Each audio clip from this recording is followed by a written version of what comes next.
Allah şükür edən insanları o qədər artırır, qazancına bərəkət verir ki, heç ummadığı yerdən ona qapılar açır.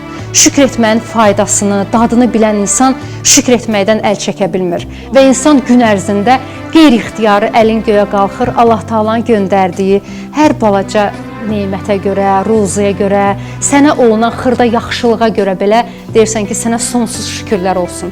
Və insan çox-çox şükür elədikcə Allah Taala verdiyi başqa nemətləri də sənin yadına salır ki, bax, bunları da sənə vermişəm, bunlara görə də şükür elə.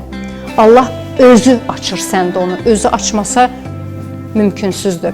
Allah Taala bax o ilahi icazəni hər kəsə nəsib eləsin, ilahi icazə mütləqdir. Siz elə bilirsiniz, biz öz başına əlimizi göyə qaldırıb şükür eləyirik, biz öz başına oturub Allahla danışırıq. Allah icazə verməsə, biz Allahın adını belə dilimizə gətirə bilmərik.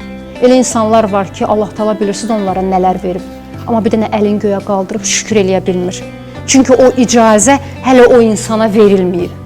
Allah Taala'nın göndərdiyi hər xırda nemətə görə belə əlinizi göyə qaldırın, deyin sonsuz şükürlər olsun. Mən efirdən çıxıram, evə gedəndə, həyətə girəndə inanırsınız ki, o həyətdəki heyvanlara görə bir ayrı şükür edirəm Allaha.